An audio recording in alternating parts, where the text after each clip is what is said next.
and by smart work they are continuously playing with their brain, continuously they are becoming better version of their self। कि जितने भी बच्चे top करते हैं जो कुछ परसेंटेज में ही होते हैं लाइक, तो ऐसा वो क्या करते हैं, तो हार्डवर्क तो देखो सब कर रहे हैं, देयर इज नो डाउट, पढ़ तो सब रहे हैं। कुछ ऐसे सीक्रेट्स जो टॉपर आपको कभी नहीं बताने वाला है, लेकिन हम इस वीडियो में वही सारी बातें करने वाले हैं जो आज तक टॉपर्स हमसे छुपाते आए हैं। तो चलिए वीडियो को शुरू करते हैं। सबसे पहली चीज जो आपको याद रखनी है कि जितने भी बच्चे टॉप करते हैं जो कुछ परसेंटेज में ही होते हैं लाइक हार्डली सम 2-3%, तो ऐसा वो क्या करते हैं, सबसे पहली चीज वो करते हैं, they do a lot of smart work and by smart work they are continuously playing with their brain, continuously they are becoming better version of their self.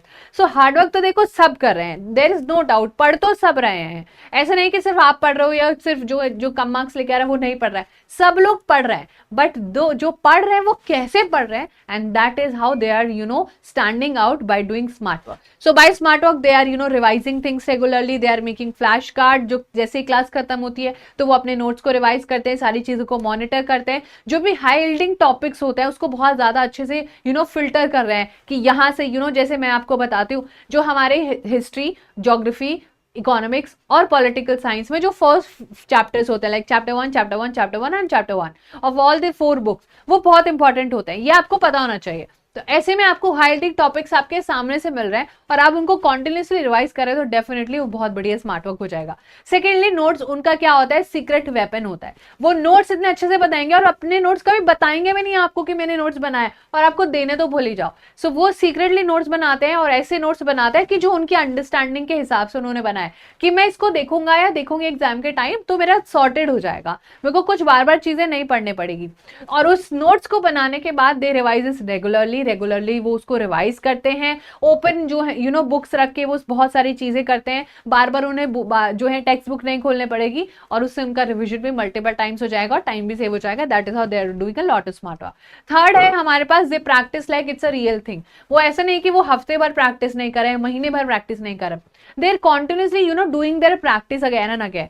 तो उससे क्या होता है, मल्टीपल टाइम्स उनका रिविजन हो जाता है और वो कंसर्न है अपनी जो भी उनकी एनालिसिस करके उन्हें पता चल रहा है कि this is my weak point, this is my strong point, तो उस पर फोकस भी करता है और उनसे चीजें सीखते भी हैं so that they can improvise accordingly.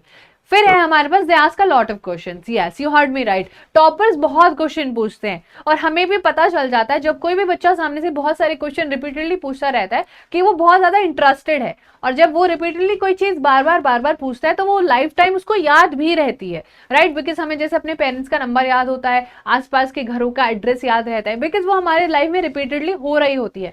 So that is how when somebody asks things again and again, तो वो अपने ईगो को साइड रख के अपनी अंडरस्टैंडिंग पर ज्यादा फोकस करते हैं कि मेरा दोस्त ये बोलेगा, मेरी दोस्त ये बोलेगी कि अरे एक दो बारी में, no, don't be like that, be a sport. आपको नहीं समझ में आ रहा है तो अपफ्रंट आके आपको बोलना है कि मुझे नहीं समझ में आया मैम, प्लीज दोबारा से बता दो, and teacher would be always happy to help you. वो पुराने जमाने में दोबारा पूछोगे तो मारेंगे, ऐसा नहीं होता है अब। Teacher is always there for you, वो तुम्हारे लिए तो आए हैं यहाँ पर, राइट? उसके बाद last but not the least obviously हमारे पास है कि वो मोटिवेशन पर रिलाय नहीं करता है। वी ऑल नो कि हमें हर टाइम मोटिवेशन चाहिए होती है, अरे मुझे कुछ मोटिवेट करो, मुझे करना है, प्लीज मुझे मोटिवेट करो। ऐसा नहीं होता है टॉपर्स के साथ, because they are always motivated because of the fact, पता है क्या होता है, वो एक लॉन्ग टर्म गोल लेके चल रहा है कि at this particular age, at this particular time in my life, I get this, I get that. तो वो इतनी आसानी से नहीं मिलेगा, उसके लिए आपको अपने आप को बहुत बहुत बहुत मेहनत करनी पड़ेगी। तो मोटिवेशन लॉन्ग टर्म है या शॉर्ट टर्म, उस पर मैटर करता है। अगर मोटिवेशन लॉन्ग टर्म है तो फिर तो आप हमेशा मोटिवेटेड रहोगे, लेकिन मोटिवेशन शॉर्ट टर्म है तो आपकी मोटिवेशन आते जाते रहेगी। So have a long term motivation कि मुझे इस पर्टिकुलर एज में ये अपना गोल पूरा करना है, and you will be good to go. Toppers का भी यही स्ट्रैटेजी होता है कि उनको पता है कि लाइफ में आगे जाकर उनको क्या क्या चीजें करनी है और उसके लिए उनको हार्ड वर्क करना पड़ेगा, स्मार्ट वर्क भी करना पड़ेगा। So it's simple, right? So ये सारी चीजें करनी है, इमोशनल चीजों को साइड रख के अपनी मेंटल चीजों को ज्यादा स्ट्रॉन्ग करना है। So that was all about this video. I hope that you liked it, and if you liked it, please don't forget to subscribe. बाकी सारे जितने भी एकेडमिक वीडियोस हैं, चाहे वो SST हो, चाहे वो साइंस हो, मैथ्स हो, कुछ भी हो, आपको भरपूर इस चैनल पर ऑलमोस्ट सब कुछ मिलने वाला है। You name it and we can give you. So thank you so much everyone, sending a lots of love. See you in the next class. Bye bye, take care.